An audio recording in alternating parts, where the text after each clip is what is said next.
Racism, racialization, white body supremacy is not episodic, it's structural. George Floyd's death became a deeply personal and racial tragedy for many Americans. For the first time, white people were becoming aware of their whiteness and the systemic ways that white supremacy affects all of us. And so part of their racial identity development is seeing that awakening. What they do with it is really the next piece of it. In this episode, we're tackling white racial identity and why understanding your whiteness is integral to becoming self-aware as a white person. I'm Nicole Ellis, and this is The New Normal.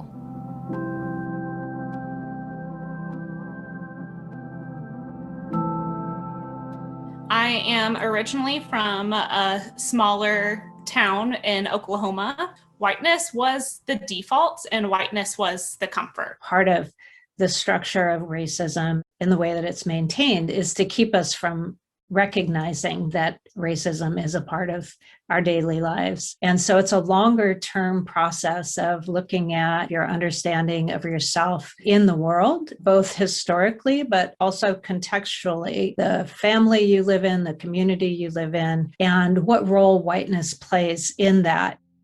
The more you kind of dive into that, the more I'm really realizing how deeply rooted racism is into like my everyday thought process.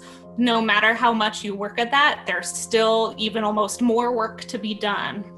A living, embodied, anti-racist culture does not exist among white people. White people got to start getting together specifically around race. White accountability groups are really helpful in terms of having a place to process, having a group of people whose responsibility it is to call me on things or to challenge me. We're unpacking wrong things that we've been taught in history class. I realized that I needed to go back and unpack and reorganize everything that I had learned because it was completely through a white lens. Most of us in doing this work have experienced this, where there's a period of deep shame for being white and for acknowledging the harm that our ancestors have caused. And that's a very legitimate piece of this work. And we can't ask people of color to hold our hands through the shame piece. That needs to happen with other white people. When you do that for 1, 2, 3, 4, 5 years, right? You end up with actually a community that is aligned with each other. In theory, that sounds like a good idea, but I guess I'm curious to hear, like, what are some of the pitfalls or risks that you run if that's the only step you take?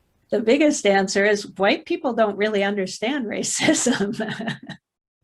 And so if I'm relying on other white people to teach me about racism, that can only go so far. I only best understand racism by talking to people who are directly impacted by racism from different perspectives. So in addition to having white accountability groups and white accountability buddies, it's also really important to have sustained and meaningful relationships with people of color. I don't have the ability to like inherently name things as upholding white supremacy or as being racist. My whiteness is going to show up at different points in my life and at different points in different relationships.